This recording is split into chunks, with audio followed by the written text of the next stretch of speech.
Matt, we did it. We made it through 2023. That we did. Yeah. It was a slog of good games. Too many good games to count. I really this year, it felt like a job.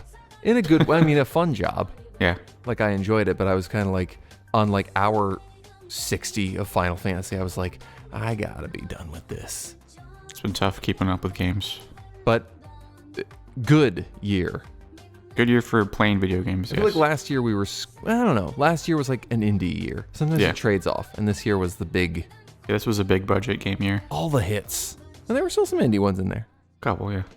I was going to say we were scraping the bottom of the barrel last year, but that's not really... They were just more diamonds in the rough. Yeah. But, yeah, I don't know. Any preamble? Or do we just get into it? Let's jump right in. That's why we're late. I know it's February. Hopefully, by the time I'm done editing this. Jesus. Yeah. Imagine that. Well, you got time. But anyway, the month of January was we were reassessing the year, evaluating it. We were crunching the numbers. This is the official top 10 list. You've seen other ones.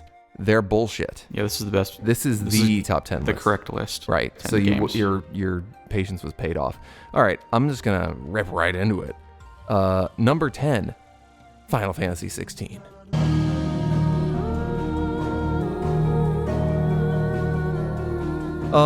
So yeah, I kind of buried the lead there by saying I was putting 60 hours into this, but it's a good game, that Final Fantasy.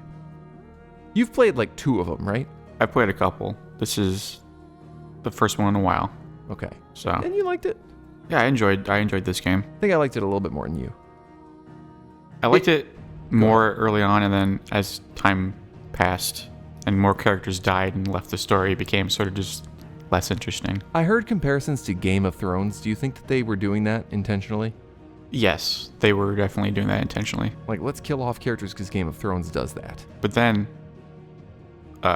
it became more of a Final Fantasy. Sure. After all those characters died. They always do. Yeah. Every Final Fantasy game, the final boss, it takes place in the metaverse or something. It takes place in a weird area where there's like glowing crystals and the galaxy is all around you. Yeah, you're fighting like God by the end. You're pretty much always fighting God.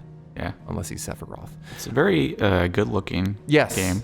Cool graphics. I would say extremely good-looking. And also, I think I noted this to you, there's a couple games on here played on PS5. The load times are amazing. I mean, I know that's not like Game of the Year material, but every time I would fast travel to somewhere, I'd be like, oh, time to look at my phone for a minute. Nope. Yep. I'm there, bitch. Yeah, that's the power of technology now. Now you're thinking with portals.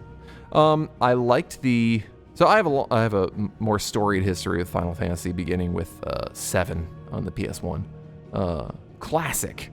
But, I've played, not finished 8 and 9, 10, obviously, 12, 13, 13, I think, was the beginning of a bit of a downturn. And I've, played 15, it was fine. But, skip the MMOs.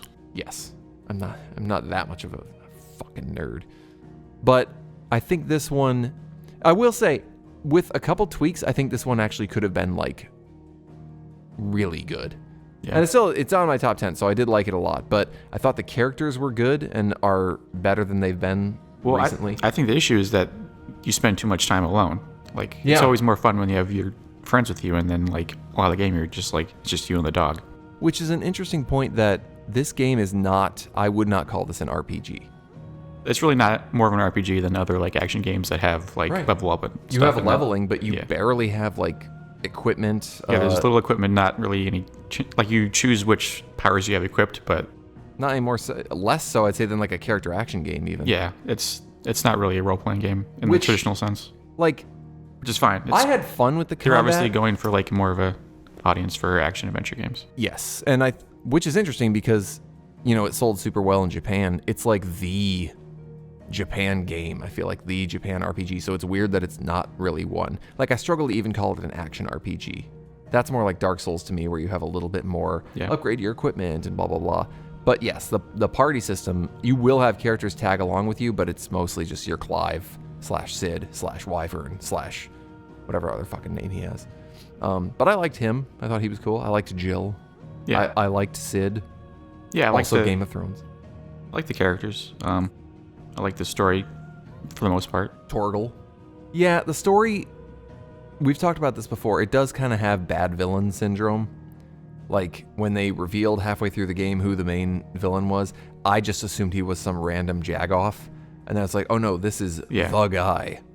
Yes, it's like we said before, like, not only is there fewer characters going on later, but like the story just simplifies and it's But there's a lot going on. There's a lot very of straightforward by the end. But yeah, there's good stuff throughout I enjoyed my time with it. I think it's almost a shame to me they didn't make like the combat a little bit deeper, and maybe a little bit more enemy variety. But if you like Final Fantasy, well, I don't even know, because like, what is Final Fantasy anymore? I don't know if Final Fantasy hardcore fans like this one that much. Well, no. Okay, so this is the one thing I want to talk about, and this is a through line for the rest of our discussion today. We will revisit this. There's something called the subreddit effect I want to talk about. And I'll start this by talking about Diablo 4, which is, spoiler alert, not on our list, but good game, almost made it, I would say. We both enjoyed our time with it. The subreddit for Diablo 4, at least when I was looking at it, hated Diablo 4. Like, they do nothing but complain about it. Yeah. You would think it was the worst game of all time. Yeah, any subreddit for a specific fandom, like, they want to talk about it all the time, but if there's something to talk about, then they just start picking apart problems. But in contrast to Final Fantasy 16 and the Final Fantasy subreddit, they fucking love Final Fantasy 16. Like, really? Also, I think some of it is a reaction to the public perception, because I wouldn't say Final Fantasy 16 like flew under the radar, but maybe it didn't like set the world on fire. So because of that, they're like, oh shit, people should know how good this game is, and blah, blah, blah. Whereas contrary, Diablo 4 should have set the world on fire, and I mean, it had a decent following, but they're just pissed. Well, I think there's different expectations. Like, Diablo positions itself as like a constant game you play over and over. Right. Every season there's a new stuff Which is to maybe play. why you and I liked it, because I've never really cared about that from Diablo. I just want to play through it and be done with it. Right. Whereas Final Fantasy 16 is more of a story-focused game. You get to the end, you're done. So like, you don't have the expectation of constant change and it is a departure content. though. But I think that speaks to there is something there that they touched on that is interesting. Anyway, that's enough talk about our number 10 game of the year. Yeah. Our number 9 game of the year is Hi-Fi Rush. Hi-Fi Rush. This game literally came out of nowhere, unlike previous times when we said that, because I think they announced it and released it the same day. Yeah. That was like part of the marketing almost. Yeah. Because there was a big Reddit push, and I saw people. I keep talking about Reddit. There was I saw people almost getting annoyed in like the gaming communities. Like, yeah, we get it. This game didn't have like major advertising or like a big marketing push behind it. Stop talking about it. But it was good. It's the studio that made this. What are they called? I don't fucking know. You think I know what studios are? You're the studio guy. I feel like I should. Larian Anyway, Studios. it was the guy who created Resident Evil founded this studio, and like their first couple games were. Is it Grasshopper? No, it's not Grasshopper. This looks really good for us. Yeah. Put the logo of the company on the screen I'll go right back now. and AI voice myself into it. But they made like the Evil Within 1 and 2, and they made Ghostwire Tokyo, like these horror-themed action games. And then they put out Hi-Fi Rush, which is this like musical, colorful, cel-shaded, totally different thing that we haven't seen them do before. Are you sure it's not Grasshopper? I don't think it's Grasshopper. There's a Grasshopper in there that was involved with some early horror games, but yeah, it is a rhythm game, but it's unlike any rhythm game you've ever played, in that it's a action game, action adventure, action. You go around and beat people up with your cool ass guitar, but the entire time there is a beat playing, and the songs change from level to level, but you're basically doing more. You're meant to do your actions along with the beat of the level. So like you should kind of constantly be like tapping along to it, and your character's movements are kind of based on it, and your combos and like how much damage you do and stuff is amplified by doing combos along with the music track. So like you'll want to hit like, I mean, it's been a freaking year since I played it, but you'll want to hit like square, square, square, triangle along with the thing to do a specific combo. Tango Gameworks. Grasshopper, same thing. Yeah. But yeah, it's a very like inventive and a different style of play. And it works surprisingly well, I'd say. Yeah, if you're not very good at keeping the rhythm, then you might have trouble with it. Yeah. But it's not the hardest action game, so No. you can still have a good time with it, even if you're not rhythmically inclined. And I think they do, and I mean, there's a mode that's like support for people who aren't good at that, I think. Yeah. I never dabbled in it because, of course, You're a musical genius. I'm a rhythm god. Yeah. But yeah, no, I found it to be like well balanced. Like there were hard moments, but for the most part, I got through it okay. Yeah. Cool characters. Yes. Fun I like the little characters. story. I like the style. Yeah. I kind of wish that there was more licensed music. I can see Yes. why they limited that for budget reasons, maybe, but What was in like level 1 or 2, they started playing, and they credit the song at the beginning. They started playing like 9 Inch Nails, and I was like, oh shit, this was is gonna like- be sick. there's Black Keys in there. There's other stuff, but then like it gets more into sort of original generic music. Well, yeah, it's very few Play and far along with. between that they have those. Yeah. Then again, like we said, this is a fairly low budget. we assume Right. it was like no sold marketing for budget anyway. like what was it, $30? Yeah. Which is like a really good price for a game that is big, Yes. and that's fun. If you're musically, like, if you're, I don't want to say musically inclined, but like, if you like rhythm games, but don't just want to do like Guitar Hero type shit, it's a good way to like get that fix in a kind of more action game. And yeah, I like the characters and the story and everything. It's cool. Yeah. Good ass Cool game. surprise. Good surprise. Speaking of surprises, not really. I don't know. What is that? I don't know. Transitions. I don't know. People are always like, "Oh, good segue." I don't give a fuck. Just start talking about the next thing. Let's do that. You know? Alan Wake 2, Alan Wake 2. number 8.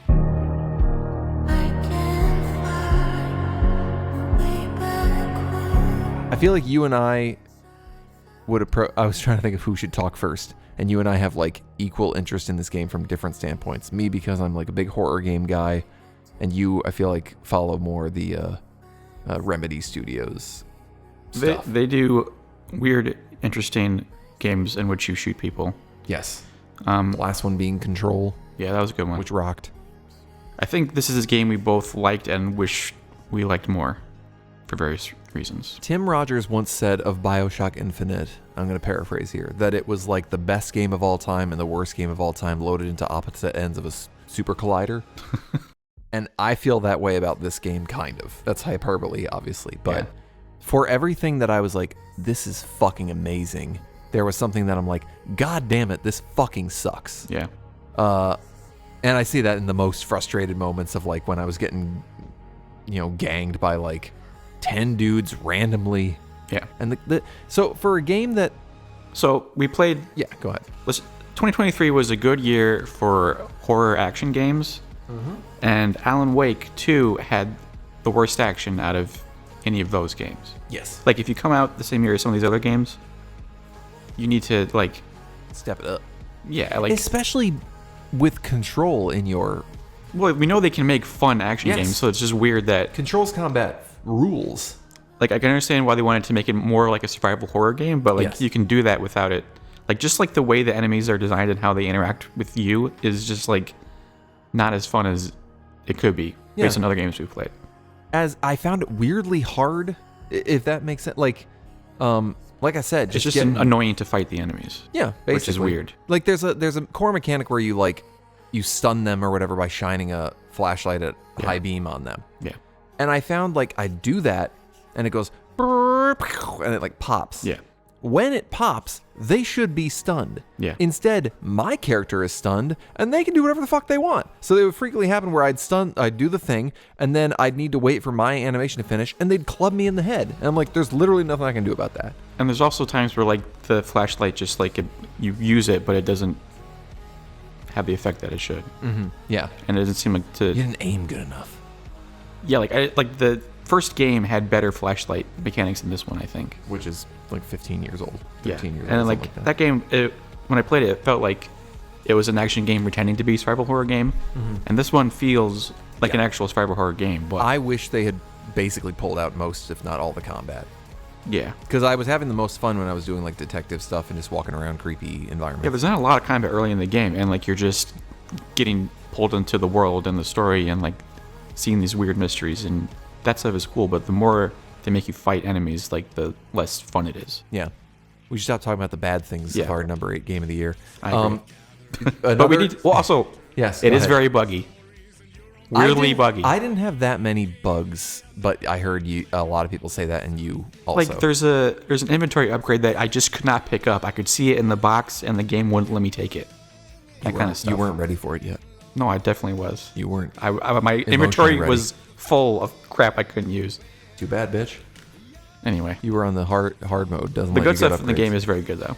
I'd say the first hour, I was like, this game is the shit. Yeah. And that's probably because there was no combat in it. No, but it opens up very, talk about graphics. Like some of the stylistic stuff that they have in there, the sound design. Yeah, the game looks and sounds great. Sound design is amazing.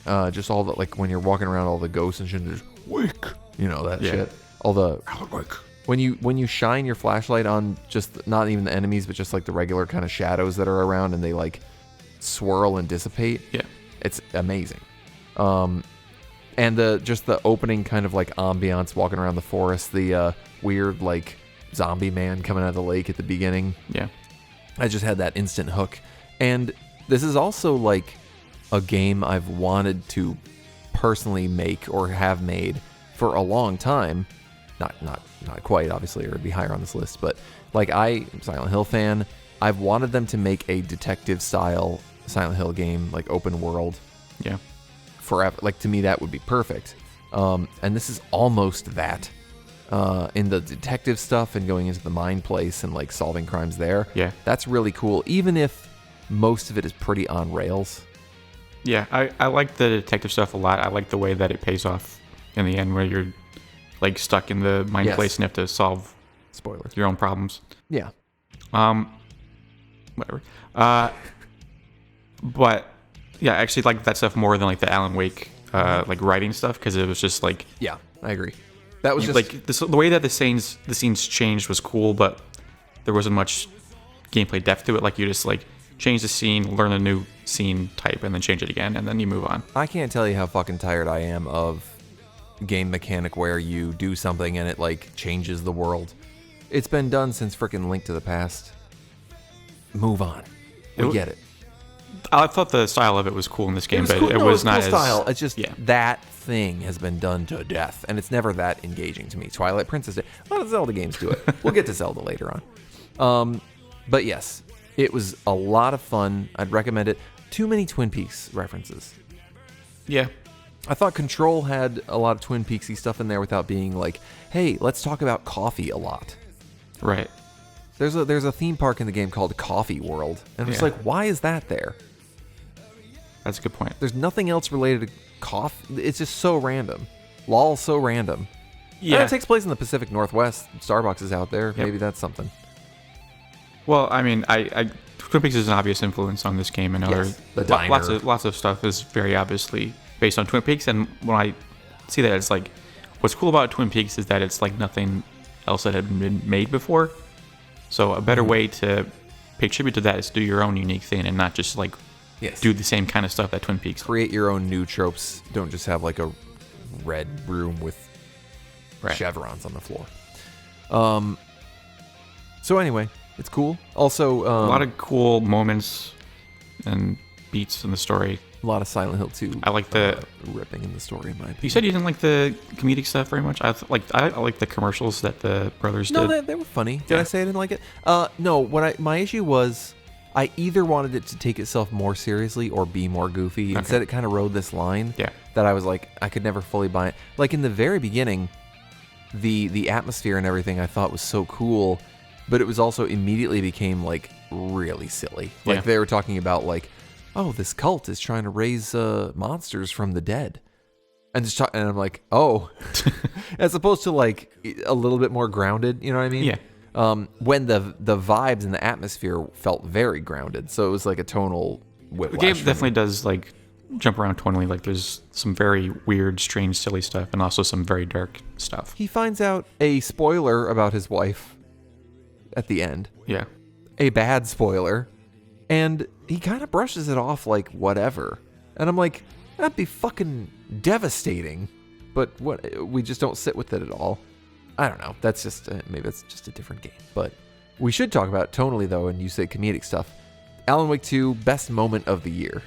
Yeah. It wins. If we did superlatives, it would win the best moment award for the musical Yeah, segue.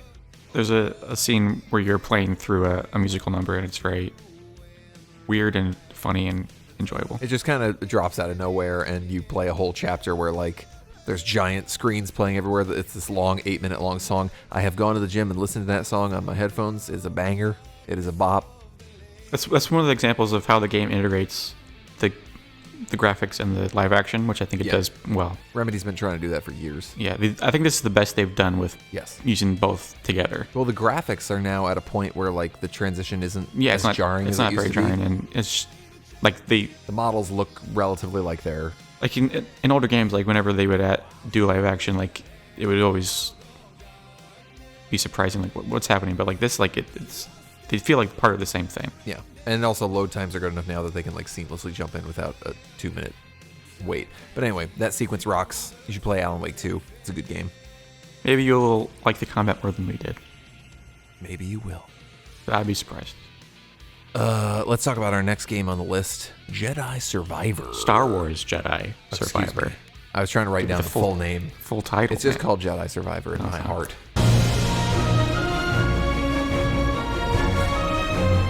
Talk about it. Speak on it.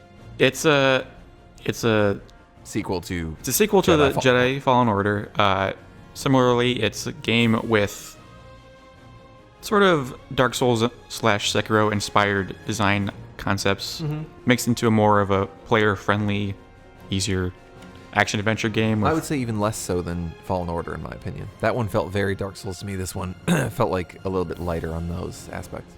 Sure. It doesn't have like the tough as nails mentality, like you'll die a lot to this boss or whatever. Yeah, it's like it doesn't want you to die all the time like those games do. It's more of a standard action adventure in that way, but it does have like unlocking shortcuts and enemies that respawn when you rest to regain your heals and all that stuff. So it's takes place a few years after the last game.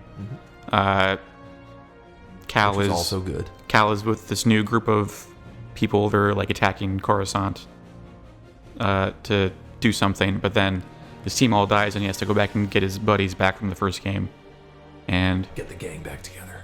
He's just trying to find a way for him and his friends to survive in a world where the Empire is like controlling everything. I thought the story was less compelling than Fallen Order, I think. I like how the characters continue to advance and evolve, but yeah, like the plot is less interesting than the first one. But conversely, I thought a lot of the gameplay stuff was better. I liked the more like open approach to the world, I think. Well, this game has like one world that you go back to over and over. That's like a hub, the biggest like world they've done in any of these games. Yeah. Whereas the first game had more like it was more like discrete levels. Right. And those had that Dark Souls like intricate thing, and they still do, but like it felt like it became more of its own thing. Like I said, whereas before it was kind of trying to ape that style a little bit more. This does feel more like its own identity, and I like the new lightsaber forms they have. Yep, those are cool. Yeah, like the cross guard. You can play like a big slow swinging guy. You can be like a fast little. You can get a gun in this game. You can get a fucking gun. I actually didn't use that one very much. Desert Eagle. But I don't think I ever used it. If you want to. I can't remember what I used now. I think I used one of the heavy slow ones, and I used like a parry focused one, I think. Yeah. I like the double lightsaber. Yeah. You can mess guys up with that one. There were a couple really good set pieces. Particularly the one where you unlock like the green portal magic thing. Just like it reminded me of like those Naughty Dog like long sequences where it just like keeps going, but highly scripted, highly intense scenes where like you're not doing a ton of playing yourself. It's like you kind of just like run along and let the game happen to you. Though I did die in the middle of one of them, which always is a bummer. You always want to like be very close to dying the whole time and not actually do it. Yeah. I was gonna say something. No, you weren't. It's gone now. It's gone. We're getting too old to hold on to our memories. No, I liked it a lot. So This game, one of the things it does with the story is it has a lot of High Republic stuff in it, which is this Yeah. multimedia story that Lucasfilm is doing with Star Wars, which is, I don't think anyone really cares about it. And it's just kind of funny, like when you're in this world that you've known for like 20 years and like suddenly people start talking about this era of history that no one has ever mentioned before. Right. And now it's showing up everywhere. Just kind of it's lol so It's random. like, yeah, it's just like, oh, this droid is from 200 years ago and she has all these memories of this stuff that you never heard of before. Yeah. And it's like important to the story now. It's like, okay, you kind of just have to roll with it. They got to go. At the same time, the criticism of that universe is like everyone keeps focusing on like a 30-year period. Well, yeah. I mean, I get that, but it's just kind of funny if you think about it. Yeah, it's funny. I don't want to harp on it too long, but I do wish the story had like stuck the landing a little more because by the end, not to get into like spoilers or whatever, but like the central conflict of the game is like we got to find a planet We got to hide there. to hide there. And I'm like, who cares? Like that, like it's a planet, bro. Like the key solution to everything would be some barren world that no one can find and nobody knows about. Like, how does that solve fucking anything? Just go live in a hole in the ground. Like, you know what I mean? Like, Yeah. I don't understand how that's such a Well, I feel like they definitely want to do like a trilogy. sure. And like, there's always a problem with the middle one. Like, what happens in the middle one? Because it can't be the ending. Yeah.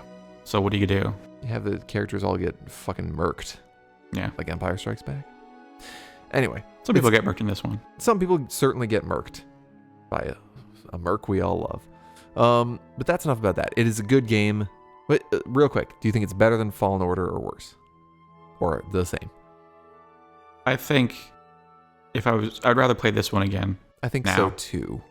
Because like I said, I think I had a little bit more fun with the moment-to-moment gameplay. Just Yeah. the story was a little lesser. Yeah. So in some ways some ways better, some ways worse. All right, let's talk about number 6, Cocoon.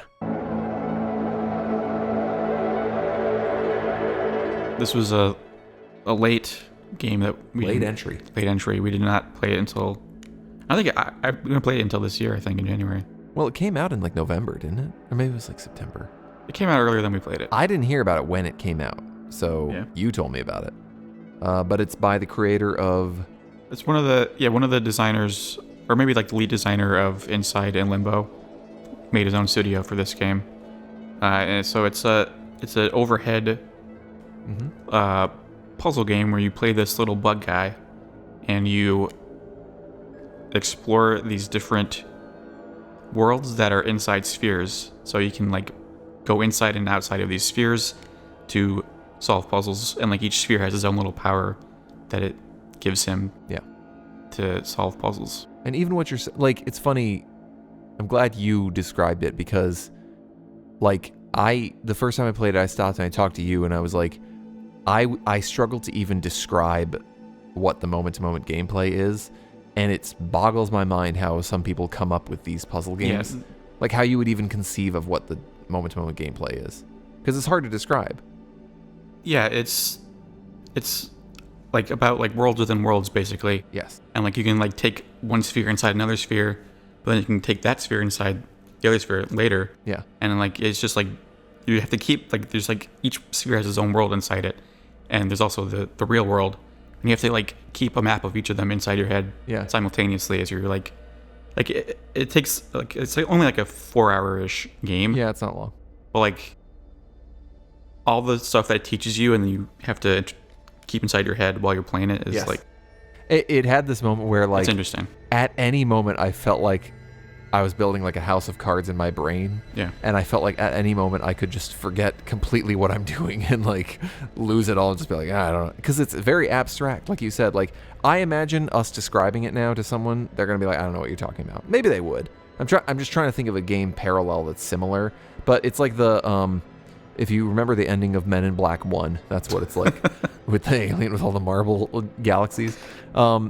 And yeah, that moment that you're talking about where like you realize that you can bring one sphere into another sphere, but then by virtue of like weird portals they have in the game, you can also have that same sphere inside of itself. Like it's like it's hard to explain, but There's multiple moments in this game that are like some of my like most mind-blowing moments yeah, in those any puzzle game. reveals. Yeah. Yeah.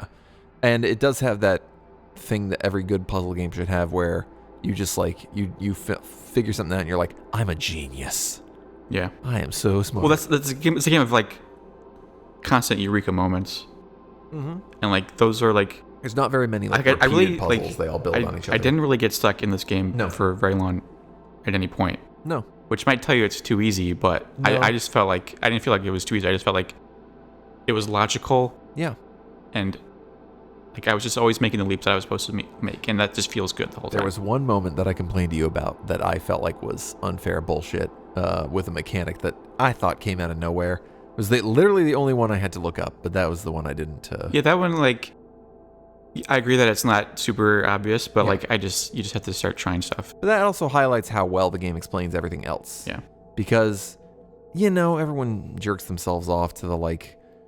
I think Eoraptor made that video about like Mega Man X and how well it explains its mechanics and shit, and that stuff is cool. But like it really does a great job of like without tutorializing. Yeah, there's you. no dialogue or text in this game at all, Exactly. and it just teaches you how to play it by like you just like what's in front of you, what can you do, and by doing that you learn something that you can use later without having to be told how to do it. Highly recommend. Oh, and the underrated, the music is Good music. very good.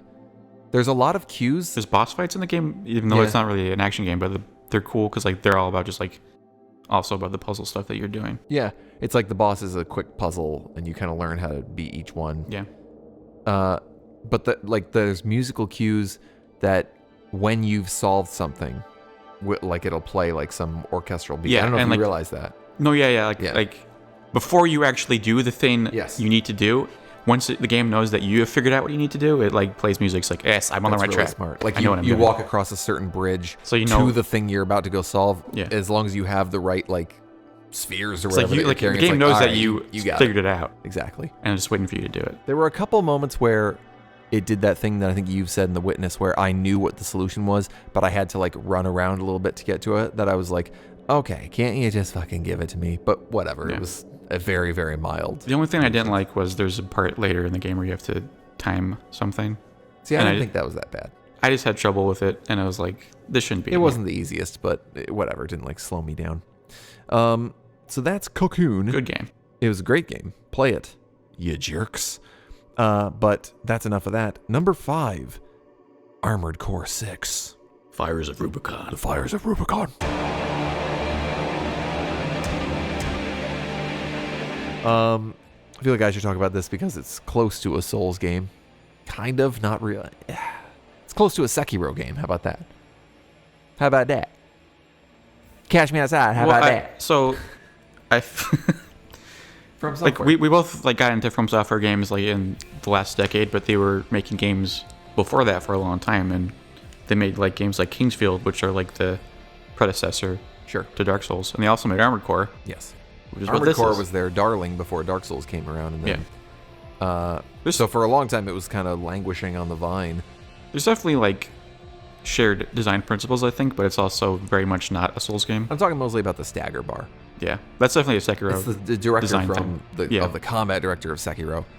So much like Sekiro, there is a stagger bar that you try. It encourages you to like be super aggressive and not back down and like defensive. This is a game where you pilot a mech. A mech, and it's funny because the mech genre is just like any genre, like racing fans or whatever. It has their niche group of gamers who are obsessed with it. And I've never been a big mech guy. I'm trying to think of Yeah. like any mech games I've really played. I played like Mech Warrior 2 when I Yeah, was way back younger. in the day. Way back. Yeah. But I never really got super into that kind of game. So This one was super successful and had a lot of mainstream draw simply because there's people out there like myself who will play anything that From Software comes out with at this Yep. point. Even though I don't think Miyazaki really had much involvement besides being the president of the studio. well, I think like he was really involved when we were starting the project up, and then he Sure. like deferred to Yeah. Like The a, team like that he a had. creative director kind of overseer position. yeah. But that being said, I don't know that it's made me love it enough to like go play other mech games. But there were a lot of things of it that I was like, oh, I can see why people are so into this. Like the Yeah. customization aspects are really cool. Yeah, you can like change basically every part of the mech, Yep. which you can And tune skew it and towards optimize it. small and light or heavy and tough. Yeah. The one thing I'd say with You that change is the like, legs to like tank treads if you want, like that kind Yeah. of weird stuff. what did you end up using for most of it?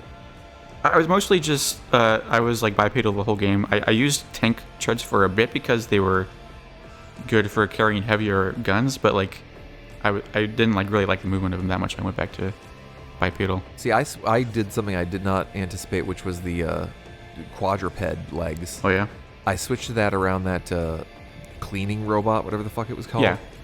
Because that was like, Well, like, the yeah. way you're supposed to beat it, basically. yeah. It's like this one type of legs is good for hovering, and there's this one boss early where you need to hover basically Yeah. to beat it. And that's like they'll give you bosses to like, I mean, just like any Souls game or whatever, to like teach you, hey, sometimes you need to switch up your build, and also Yeah. like this is why this build is useful. Yeah. And after that, I was like, this is sick. That's the one criticism I'd make to it, and like maybe this is just me being a scrub, but I found that like tetrapod legs, that's what they're called. I called them quadruped before. Tetrapod legs with dual songbirds and dual Gatling guns, I could just fucking melt anyone. Yeah. And I was like, all right, I got Well, this shit. songbirds and a Gatling gun. I also used like a sword most of the game, The sword was sick. but there were times when I did went miss to the losing the double sword. Gatling guns as well. Double Gat. It's just a good, strong like build that can like kind of mess up anything. I will say, I heard people talk about how hard it was. And like, I mean, I took like 3 or 4 attempts on the tutorial helicopter. And I remember a lot of people complaining about it. And I was like, it was pretty tough. And the first major boss, Balteus, pushed my shit in hard. Yeah. The one thing I'll say, I'm going to defend myself a little bit. Supposedly there was a patch. Yeah, I believe that they made certain the bosses word was nerfed. easier. Yeah. Because I said, like, I took like 30 fucking attempts on this guy. Yeah. And I think I took like 10 tries. my friend Jeremy sent me a screenshot of him getting him down to like 1 pixel of health on his first try. And I think he beat him on his second try. And I was like, I straight up texted him back, I don't believe you. But then I was like pissed off. I immediately went to Reddit and searched Balteus nerf because I knew a patch had come out and it was everyone complaining about the Balteus. So I'm not going to say that it necessarily happened, but just to defend myself, he may not be as hard as he used to be. But that fight gave me that Dark Souls like, and I'd say no other game this year gave me that like, fuck yeah, like when I beat it, like, Yeah. suck my dick, just like What? shit talking my computer. So I think we've mentioned before how in these From games they like to trick you with like extra health bars Yes. and like enemies like getting back up after you think they're dead. Yeah. They only did that once in this game. Yes. It worked on me. I was like, you motherfuckers. Well, that was the what was the name of that boss? I keep forgetting because it can't had like a remember. mechanical type name, but it was the one in the lake of. Yeah, it's a weird, different kind of. It's like from this like technological yeah. thing that happened long ago that was abandoned. Yeah. Which that brings us into the story aspect of the game. The one major criticism I saw people making of the game was the story. They said the story was like too tropey or predictable or whatever. I fucking disagree. I don't know how you feel. I thought it was pretty standard for the mecha genre. Maybe that's the issue, is like I'm not as exposed. I mean, you've at least like you've watched a lot of Gundam. Yeah, I've watched a lot of mecha anime, and there's nothing too shocking in this game. But it wasn't like dumb or boring. It was fun. And maybe it's because it's not the story, but it's the like themes of the game. Like you're not a bad guy, I wouldn't say. You're kind of just a tool. You're a merc. Yeah, but you're also like a mute that's been like abused by a corporation. Yeah, I think You're like a slave, basically. yeah. Strapped into a suit, and they're like, all right, go do this thing, dog.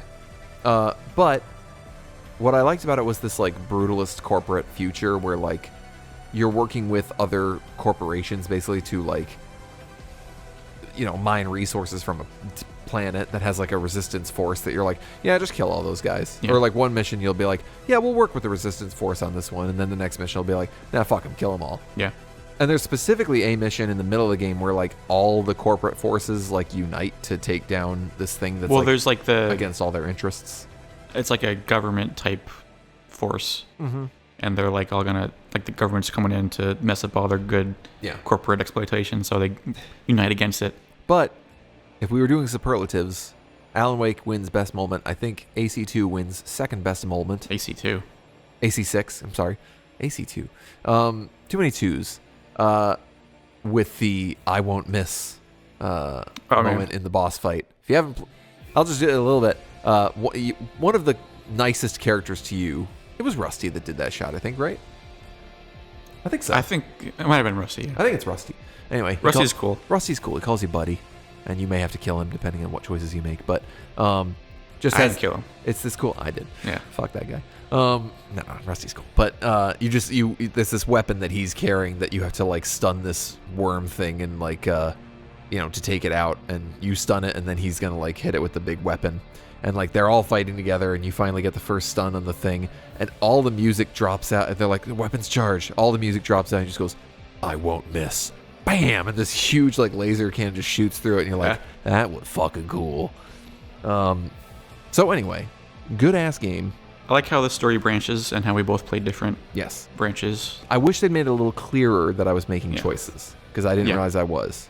Well, yeah, like there's the points in the story where like which mission you pick determines what happens next, and like you can there's text that says do this or this, but It's not super called it's not out. like telling you like, hey, you're making an important choice here. Yeah. And like there's also like a third branch that you can get to if you've played both the other ones, I think. Yes. There's 3 endings. But like I don't want to play the game 3 times to see the whole No. thing. I just wish it was more like a Alan Wake load did back that there. shit too this year, where they're like, to see the true ending, play the whole fucking game again. Yeah, I don't want to do that unless like near Unless you're near Automata. like Nier Automata, like you have to play it 3 times, but like you're playing like a different character each time. And, In like, Nier- the game's different. In Nier Automata, literally in the like opening cutscene, there are differences, Yeah. and also they skip huge swaths of the game. So yes, totally different. Yeah, don't make me play a game more than once to see the whole thing. Anyway, good ass game. Bring us But, the Elden yeah, Ring 2 DLC good or game. Elden Ring DLC. No, bring us Elden Ring 2 DLC too. Bring us Elden Ring 2. Bring me Elden Ring. Number 4 game of the year, Spider-Man 2.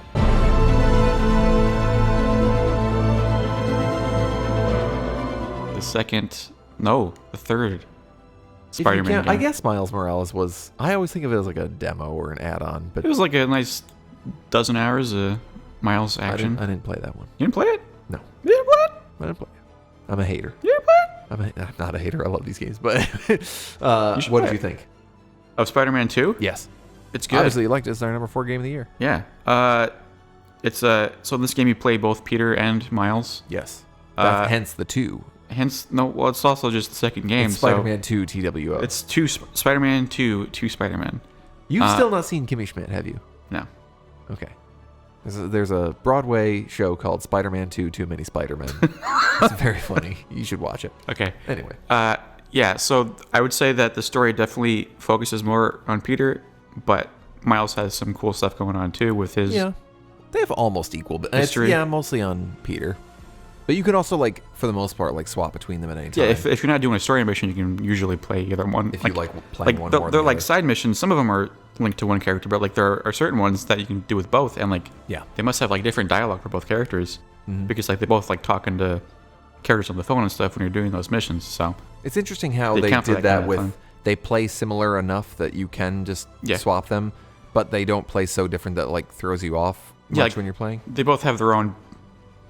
The thing about Miles is he's like Spider-Man Plus. Yeah. He He's has got a bunch of cool shit. he has regular like Spider-Man doesn't electric have. zaps that he can do. He can turn invisible. He has all this shit that Peter doesn't have. It's but the, they it's the, gave- he does everything I can do, but better meme. Yeah, but they do give Peter stuff in the story that puts him more on a level with Miles, where they both have like these cool extra stuff they can do that only they can do, but they control the same, so it's not hard to jump from one to the other. I think the story in the first one was really good. Like, I was surprised how good it was and how it built up certain villains and characters. And I was expecting more of a dumb, Spider-Man game, and it surprised me in that way. I still think this one did a good job, but I think the prevailing feeling is that it was a little worse than the first in that regard. I do think the story of the first one was better. I've heard the term rushed, and I don't know if it felt rushed. Just maybe not as, well built out. Like, I didn't think the Venom stuff was... Did you think it was rushed? It's weird because they want to do the whole black suit Venom thing in this one game. Yeah. And the problem is they use the Venom or the black suit to give Peter his powers, but then you have to take that away so you can do Venom. Yeah. So it does have to kind of rush through the actual part where your Venom is the bad guy. You just give Peter the anti-Venom suit. Yeah, I but don't know. then What's interesting about these games is that they're like an alternate universe to the events that happen in the comics and stuff. Yeah. Because obviously Venom is not Harry Osborn. Spoiler alert, but you probably know that. But it, in a way, they tend to do it in a way that like makes sense. Yeah, I think they follow sort of the movie model where they make changes to bring the supporting characters more into the world of the main characters, so it's like more dramatic when like in the comics, Dr. Octopus is just like an evil guy who Peter fights. Yeah. But in like the movie Spider-Man 2, he's like Peter's like mentor for a bit before that happens, so it's like sadder when they have to fight each other. Sure. And the games do the same kind of More thing. drama. But I think it mostly works. Like they do good character stuff. Yeah. It's just like I think they did kind of like rush through it a bit, and like they're like holding off, obviously, Green Goblin, Norman Osborn for the third game, but like he's the main Spider-Man villain, so it's weird when like you don't have him for like 2 full video games of Spider-Man. Semi-spoiler, like the game ends on sort of a, I don't know what is up with Insomniac and like mental health, but both this game and Ratchet and Clank, they're like the pandemic fucked them up or something, but all their games are about mental health. And at the end, Peter kind of takes like I need to focus on myself for a little bit moment, and like Miles is kind of going to be the Spider-Man. I'll eat my left testicle, but there ain't no fucking way they're not going to make a Spider-Man 3 and have Green Goblin be the Thing and have Peter come back. Well, yeah, to that's fight. definitely what's going to happen. That's what's going to happen. And all these people who are like, it's no fucking Miles, we're Peter. Shut the fuck up. Grow a brain. Obviously, Peter's going to put on a suit in Because there was next some game. quote that was like, Miles is now the Spider-Man of that universe. It's like, yeah, now. Yeah. Give it until a moment. until they make another game about it. Fucking stupid. And speaking of which, so I don't know. I feel like we've maybe talked too much negative. The game is Swinging around, extremely well made. Like swinging with your webs and like Yes. going into the wingsuit, going back into the webs. Everything that feels, feels great. good. Beating up guys feels good. It's hard to imagine I a think- better comic adaptation gameplay. Some of the Booyah. the side stuff in the first game, it got kind of annoying where like you're just like guys shooting rockets at you and like all these enemies that you have to do this one thing to Yeah. defeat them. This game I think did a better job of not pissing you off when you're just trying to unlock stuff. Sure.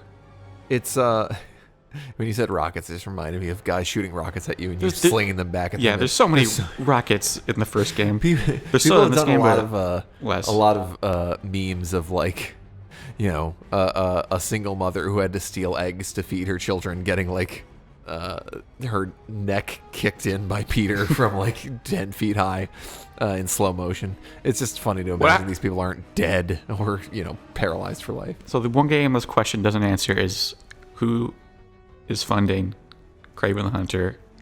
How does he have my like God. a $10 billion? Don't they say he's like rich army. and his whole family is like insanely rich? He's not that rich. The amount of henchmen he has in this game is insane. Yeah. But whatever. It's a 'Cause I feel like fucking there's, video like- game based on a Didn't the first comic game have like multiple factions that had like enemies you were fighting, whereas this game it's pretty much all just Kraven's guys? book. There's the fire psychos in this game. Yeah, but And they're there's a lot like of, they're like- limited. They're limited to that one. I would believe that side Kraven mission. has followers more than like Martin Lee. How much money does Martin Lee have? And he had henchmen all over the first game, didn't He's he? a crime boss. Okay, Kraven's a He's a guy who hunts. muscle hunt boss. He's a private army. So speaking of negativity, I want to revisit the subreddit discussion. We talked about Diablo 4 and how everyone hates it, Final Fantasy and how everyone loves it. Spider-Man subreddit, oddly, I feel like is split. There's weird hate for the game in a way that I don't understand because it's a very good game. It's maybe, again, an issue of expectations. So I am a Spider-Man fan, but I will say sometimes some Spider-Man fans are kind of nuts about criticizing everything. There's so much criticism about how MJ looks. Yeah. Fucking chill out. Who fucking cares? Like just this morning, I literally saw more posts about how, it's easy to make a attractive game. Fucking stop, dude. I get it. Like, but who cares? It so does not matter. And to be focusing on this so much later, like, okay, MJ is not as hot as you want her to be. I'm sorry. Well, I mean, in this universe, she is not a supermodel. She is a reporter, so she looks a little different than. I will say the one thing that bothers me is MJ having a stun gun and taking out like 20 dudes. It just makes Peter seem less special when basically anyone can do Yeah. the same shit. But I don't know, I thought that, well, I think they wanted to keep her as a playable character, but sure, people complained about her stealth missions in the first game, so they being made boring her or whatever. more able to fight. And they are more enemies. fun with her. I'll give it, yeah. That's more just a story comment. But at the same time, then there are also people who are like lavishly praising the game. So it's not everyone. Maybe it's just a bunch of weird incels. I don't know. I think Spider-Man has a contingent of incels in the fandom. And well, it's not that too. It's also is people who are disappointed by like the length of the game and stuff, which I thought. I mean, I probably spent like 30 hours in it. Yeah, I mean, it was good. Perfectly cromulent length. Maybe a little shorter on the story, like if you were just mainline the story than the first game, but fucking whatever. Also, Games don't need to be bigger than Spider-Man 2 No. for the most part. I'm 36 years old. Me too. I got a lot of shit going on. I can't be dumping 60 hours into Final Fantasy 16. That's the only reason it's on this list, is because I put that much time into it. I'm not going to play that game that long and not put it on my list. That's not true. I liked it. But yeah, very good. Load times, again, Incredible. super fast. You go to, I mean, this is a dumb thing to compliment, but like you go to fast travel somewhere else, there's a really cool thing where it like zooms into the map and you just like swing into the frame. Well, the thing that I don't get is why you have to unlock that. Oh, yeah. But it is cool when you actually do. The thing is, like, I don't actually use it that much because Right, the traversal in that game is like you just the highlight. swing and fly to place to place. So, but I agree. fast travel is good. Fast travel is good. I will say it was weird. After I finished the game, I was just doing a few, like, I was like collecting spider bots to get 100%. Yeah. And the game just like fucking broke. Like, I was falling through the street constantly. Stuff wasn't, like, buildings weren't loading incorrectly. It was weird. I did have a couple Like, glitches, but they there's- weren't anywhere near that bad. There's like this kind of famous glitch where, like, when you load a new costume, like, you disappear as a white cube. And I never saw that in the main game, but after I finished the game, it happened constantly. That's funny. It was so weird. I was only playing it for like an hour, but like it was It's like tofu from it was Resident like the Evil 2. game was like forgot that it was supposed to still be running. I don't know. Anyway, we move on now. All right, let's talk about, we're into the big three. Number 3, The Legend of Zelda, Tears of the Kingdom.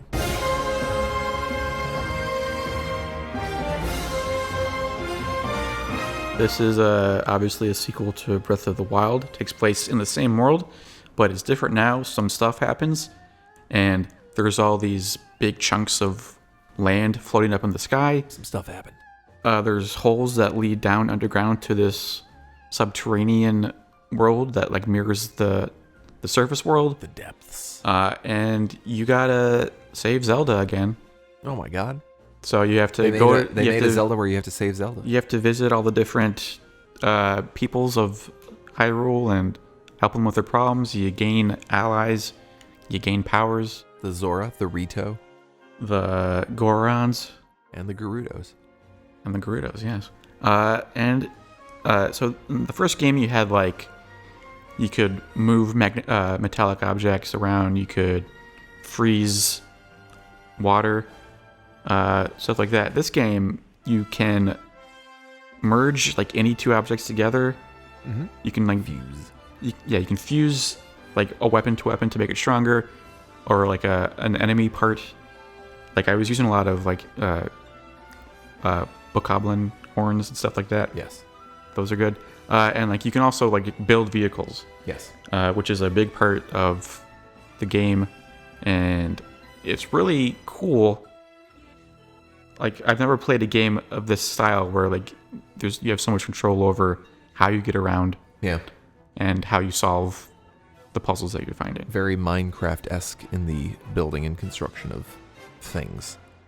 And And it is very impressive how well that stuff works and fits into an existing Yeah. world from Breath of the Wild. And I liked revisiting the same world and seeing how like all the stuff that has happened since the last game has changed it.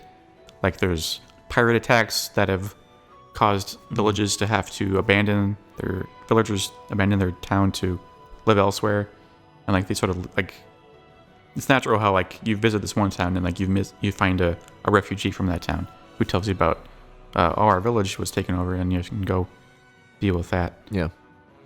I I know you have complaints. feel bad every time a Zelda comes out and I have to hate on it. I am a hater, it turns out. So this was your game of the year. is my personal favorite game Yes. of the year. Yeah. So it's lost some points from my end. I don't dislike the game. I think it is a good game. It's funny because my complaint about Breath of the Wild was always that it feels like they got like 75% of the way there and then they forgot to put the game into it. And by that I mean like interesting dungeons, cool quest lines, interesting characters and dialogue. Like it had the engine was perfect and then it needed some stuff. They did a much better job with Tears of the Kingdom, I would say. I mostly like the dungeons in this one. Dungeons are much better. They're not all one note. I still like I after seeing the new dungeons and stuff, I was like, well, that wasn't it, because I still didn't latch onto it that much. It certainly helped, and also like I always complained about the quests in Breath of the Wild. Were they a market improvement in Tears of the Kingdom, or were they about the same? Because in this time, I definitely noticed like, oh, this feels like more of a actual quest line. I think they did. Like there are still a lot of side quests that are just kind of like whatever. Find me 10 lizard tails. Yeah, or whatever. but I think they did a better job of having like actual story-based Right. quests in this one. There are beats to some of them. Go Yeah. here, do this. And like there's there's the one where like you are visiting each stable and Yeah. talking with the reporter Rito Right. guy, and like those are like There's steps to them, and they require you to go somewhere and find something. there's a story arc to that whole quest line, which I like those They didn't too. really do that as much, and like the exploration of the underground area. Yes. That's like a more of a storyline in this one that you wouldn't. It's not equivalent really in the first game There's or the last game, Breath of the Wild. There's some interesting stuff with the history of it all, but at the end of the day, it's in service to Ganon attacked Hyrule and imprisoned Zelda or whatever, and I'm like, can we do something different? Yeah. At the beginning of this game, you find like the Demon King under Hyrule, and you're like, oh shit, it's the Demon King. And then after a minute, I was like, is the Demon King just Ganondorf again? Yeah. Yes, he is, folks. So I'm being too negative. I think my two favorite Zelda stories are Link's Awakening and Majora's Mask, and those are Ganon ain't both. fucking in it. Well, yeah, those are both sequels to big, well-known Ganon games. Yes. That play similarly but take place in a different, like, strange world without Ganon, with a new story. I thought they And- were going to be doing that with this Demon King feller. Yeah, this game is not that. It's more of the traditional Zelda stuff. So if like you want something different, you're not going to really get something different. But That being said, I'll It's stop being a hater. it's a good game, though. The also combat wise, I've never been as bothered by I am a little bit the breaking weapons thing. I guess my only issue with it is the difference for me between like exploring in Zelda and exploring in say Elden Ring is in Elden Ring I know for the most part I'm gonna find something, I'm gonna explore some cool cave or some catacombs or whatever, and at the end I'm gonna get something probably unique.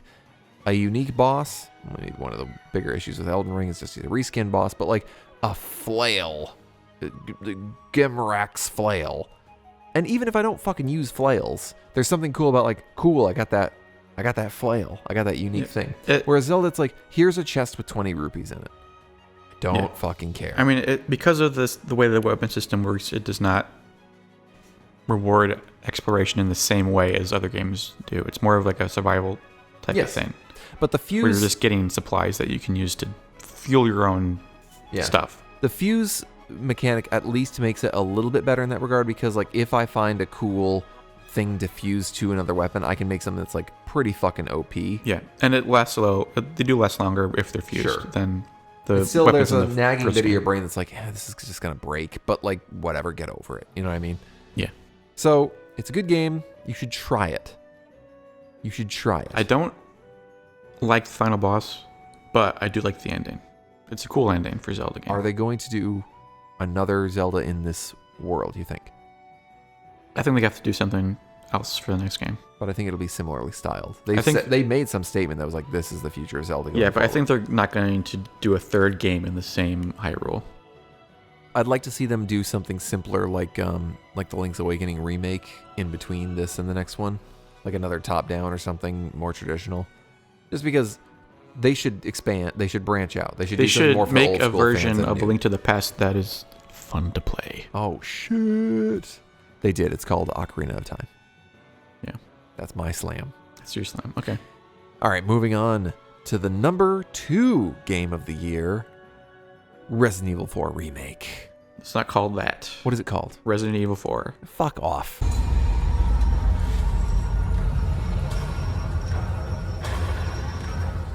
The Resident Evil 4 Remake.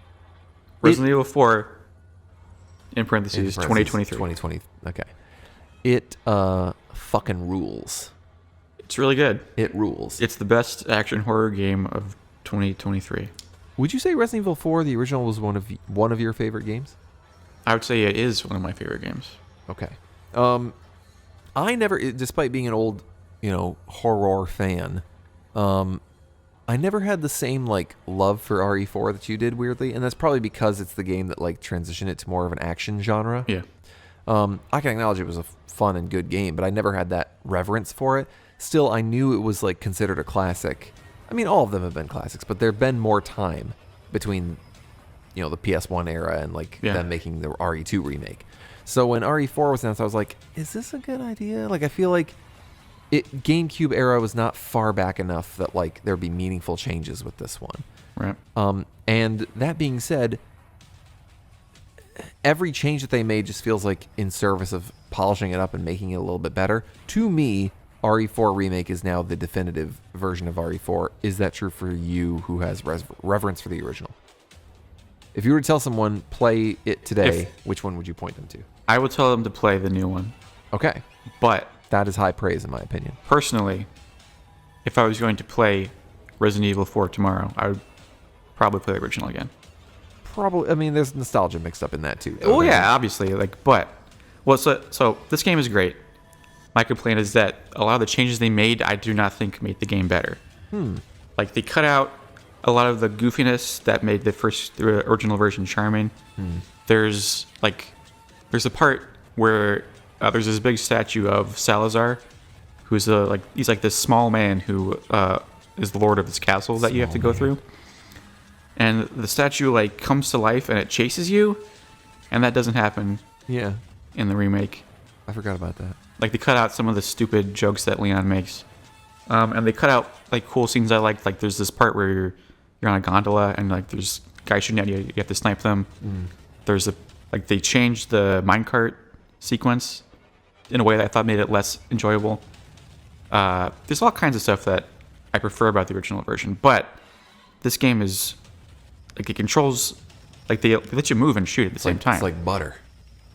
So that's a big change, and the new knife mechanics are cool. Yes, I like the parry. Yeah, the parry is great. The fact that you can parry a chainsaw rocks with a knife. Yeah. This game is really good. This game, if that chainsaw hits you, it's like a one-hit kill. I don't want to this game is really fun to play. I just didn't love it the way I loved it. No, I think it's a good discussion because, like I said, it's one of your favorite games. Yeah. When the Silent Hill 2 remake comes out, ain't no fucking way I'm gonna. Do you see the trailer for the new one? Yeah, the combat trailer. Yeah. That's not what Silent Hill 2 is about. It looks bad. It looks bad, folks. I think I posted it on my friend's Facebook group. I said, clap your hands, say meh. But yes, this is a lovingly crafted remake. I didn't think they'd be able to make it work, but both RE3 was fine. RE2 and RE4 remakes have been fantastic, and they can just they're two of my keep on making these. Those are two of my favorite games of the last 10 years. When did it come out? It was 2 or 3 months into the year. It was March maybe. Yeah, I remember, and this turned out to not be true, but I remember messaging you and saying it's good being able to play the game of the year only 3 months into the year or something like that. Yeah. It's just, I mean, I don't know. It's hard to talk about because I just want to say it's good. Go play it. So they did cut some stuff that people don't like from the original boss, right? Yeah, but I don't know, that part I thought was fine. It was there was a weird there's this weird monster with a big tongue that you fight in this weird there's this sequence of crates suspended that are collapsing.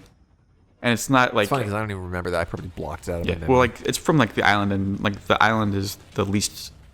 Well, every Resident Evil game, the last section of the game is not people's favorite, and I think they did a good job of bringing the island up to the level Yeah. of the other parts of RE4.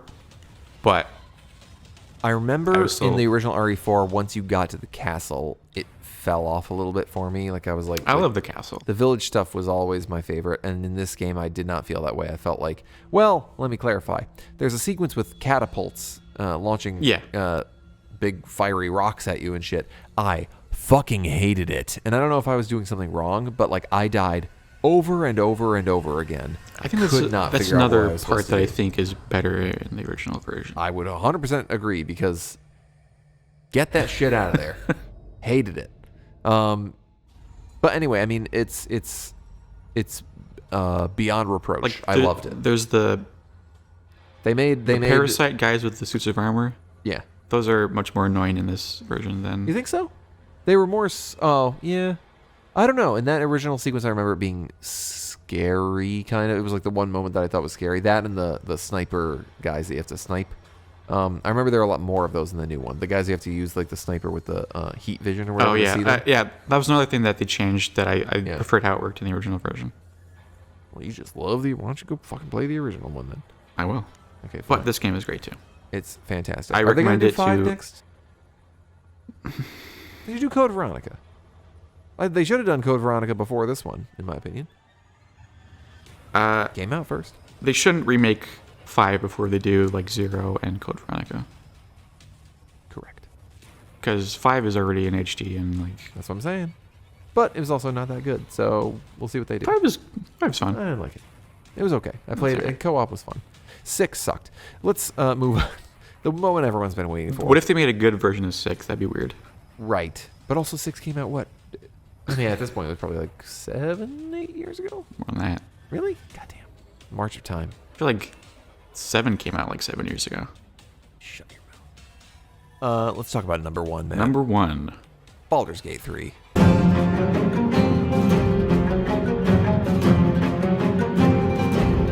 What else could it be? You knew Resident Evil 4. Well, Tears now of the that Kingdom. now that they knew it wasn't. That right. No, we hated the game. We didn't include it in the list. Baldur's Gate 3. How far are you in it? Put about 20 minutes. Yeah, I will say I have not finished Baldur's Gate 3. About 20 hours. Okay. But a lot of that is also I spent an hour in combat that didn't work out and I reloaded my save. Baldur's Gate 3 is, I would say, the closest you can get to playing D&D in a video game. The feel of playing D&D. Yeah. Would you agree? I would agree with that. It's a Dungeons and Dragons style campaign Well, it literally uses mechanics. a tweaked version of the D&D rules. Yeah. It's, so it's a turn-based combat RPG game.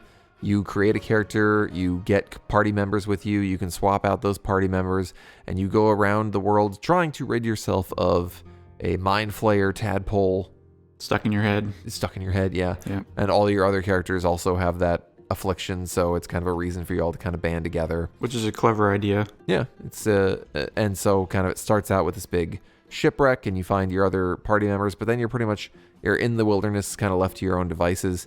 It hit me the other day playing it that I suddenly got that feeling of playing Skyrim again. Did you get that at all?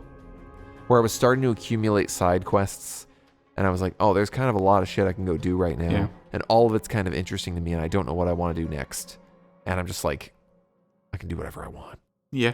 I didn't really. So the game, like it's a big game, but it doesn't feel that big because the actual like explorable space is not Sure. terribly large for a role playing game. Yeah, you're not like jumping But up it's a just- mountain, a sheer mountain. It's not like broad. It's just really, really deep. Right. It's almost the opposite of that thing people have said of open world games where they say it's like, what is it? Like wide as a lake, deep as a puddle. Yeah. It's almost the opposite where it's like, yeah, it's a smaller surface area, but there's so much depth to what you can do in it. Yeah, there's so many options and choices you can make, and like there's like entire storylines that you can miss or like move in a direction that you didn't expect. Or fuck up or bypass completely by being so good.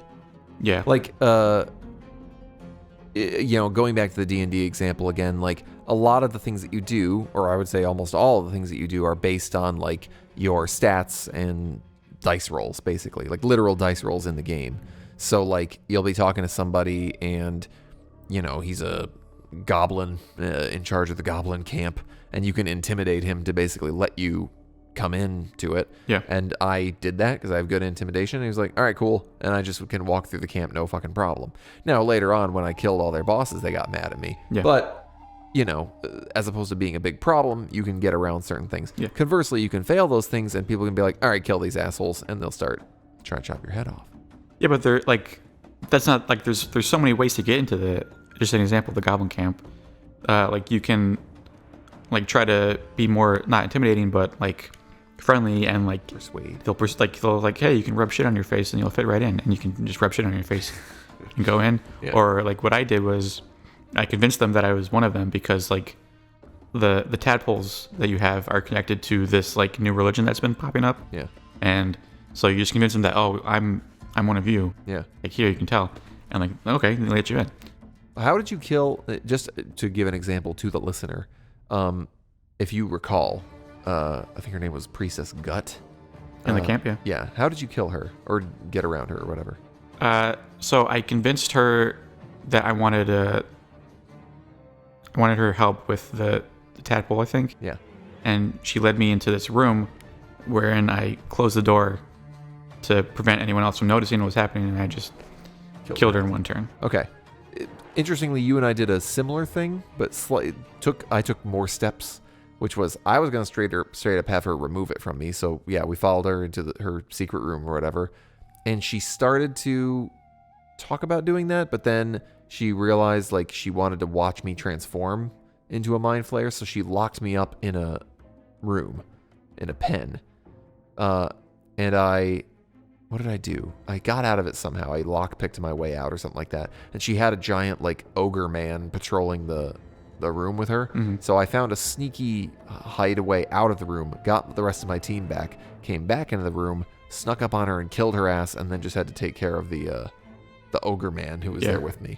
So we still murked her, but it's just depending on how things unfold, it's very emergent gameplay. Yeah. There's lots of weird things you can do in combat. Like a big part of the game for a lot of people is just like shoving people off of cliffs. Yeah. And you have to watch out for the enemies doing that to you as well. It's amazing how much, like in real D&D, spells you can combine in weird ways. Like if you like, you can, for example, just like an example, like if there's a spell that will like line the floor with ice, and then if you use fire there, the ice will melt and become water, which is then conductive for electricity. Yeah. So you can like shock more guys with that. Yeah. So there's like, that stuff's like not part of D&D. It's just what's in this game. Like there's so many unique things you can do with and like combine. It sounds silly, but like one of my characters got downed on like a bridge that was on fire. Yeah. And I needed to like cross it to get to her. And one of my characters just happened to have a pot of water on them that I'd randomly picked up. Yeah. And I was like, I'll try it. And I just threw a pot of water on the bridge and it put out the fire. And I was like, dope. Like no one explained that I could do that, but like it just makes obvious sense. And yeah, like the jumping is my new favorite thing. You can jump a lot. There's a lot of like the combat plays like a tactics game kind of where it's turn based and you have to move your characters into position and they will block each other and stuff if they're in like a tight doorway, but you can jump around each other. So I'm just like I'm jumping over acid pools, I'm jumping over other characters and shit. There are frustrations. It's not a perfect game. There are frustrations that pop up. This game frustrated me more than anything else on this list. Well, like the example I was telling you yesterday is like there was a group that I was pretty sure was going to be hostile towards me. So I walked up to them with my character and like, yeah, it turned into a fight. And then I realized only like 3 or 2 of my characters are in this fight. And I was like, where the hell is everybody else? And they had just taken too long to get down the ladder that was nearby. So they just weren't close enough to be included. And I'm like, if I'm not trying to sneak around this fight or something and they don't catch me, they should just be part of the fight. You can just like switch to them.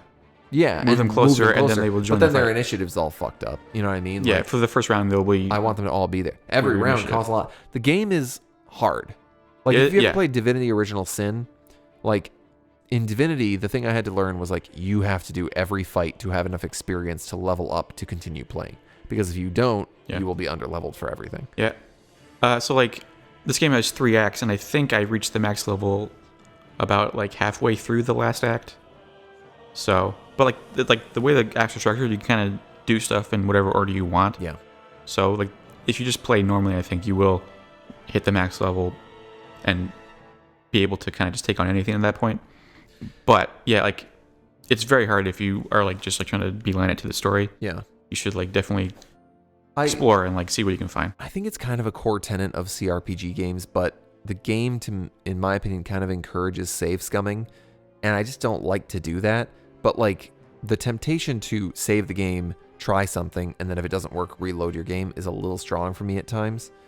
I don't have a problem with doing that. I mean, no, I don't. I clearly don't have a problem doing it either. But like, it does take out some of the tension of like, oh shit, this is a tough roll. If I fuck this up, I could totally fuck something up when I can just go back and reload my save. You know what I mean? I mean, you can. They added like a hardcore mode where you can not Can't do that. Yeah. Yeah. And it depends on how much you want to truly like role play. Yeah. You know what I mean? If you want to just run with the consequences. There was one dumbass thing that it was. Did you ever? There's like a dagger stuck in some meat at a camp, and you have to pull the dagger out. I didn't see this at all. Okay. It's just stupid. It was like but I didn't know. And I was like, pull the dagger out. And he tries to pull it out, and it snapped in half. And I was like, I should have made that check. So I reloaded my save and tried a different way, and he still fucked it up. So I reloaded again, and I like rolled my thing, and I save scummed it like 2 or 3 times just to get this dagger. Pretty sure I'd never used the dagger. But it was like that one specific thing I refused to not. Yeah. Because it was so stupid, I think was the reason. Yeah, I tended to not reload if I like failed to check unless it was something that I knew I did not want to have to deal with. Or you're just going to die. Like there have been fights that I've started, I'm like, there's no fucking way. Well, yeah, I mean, if I knew I'm not going to win a fight, I reload too. I really like the party members in this game. I like the characters. Yeah, they're all pretty. There's a lot of good. Well done. Like some of the story stuff is just kind of standard fantasy crap, but sure, I liked a lot of the writing and the and choices. How it plays with the D&D like tropes too. There's some cool story stuff that you can get into, and like I like the way it all pays off in the end, where like everything comes together in the city of Baldur's Gate. I don't know if you'll ever get there, but it's a good, rewarding payoff for all the work you put in. Who is your favorite character? My favorite character is Astarion. I think so too. He's mostly just because he's my boy. Like he's getting fucking headshots. He's fucking biting people. His sneak attack fucking rocks. But I like all of them. I like Shadowheart. I like Karlach is cool. Karlach. I like Lae'zel. A lot of people don't like Gale, but I think he's interesting. I think I don't have him yet. You didn't find him. He's the wizard. Will is He's stuck in a portal. I gotta find that portal. Yeah. Will is kind of a ween. He's a nerd. Thought he was gonna be cooler. He's got layers. He's got layers like an onion. Anyway, I would recommend Baldur's Gate 3 to pretty much anyone. Me too. Play that shit. Just, it's very unique. It's a hardcore RPG. Yeah. And if you don't know D&D at all, it might be a little harder to figure out. But yes. But I've cool. seen people around the office who I didn't think were gamers who are talking about Baldur's Gate 3, who are like into D&D. Yeah. Or like listen to D&D well, yeah, podcasts. I think if you like D&D, it's like the perfect game to play. Yeah, but I'd recommend it for people who like tactics games. Or like even, like I said, Skyrim. Like my friend who's playing through Skyrim again, I said, try it. So that's our top 10. I think it only took us 2.5 hours to talk about all those. Yeah. Matt, you got any honorable mentions? Super Mario Brothers Wonder.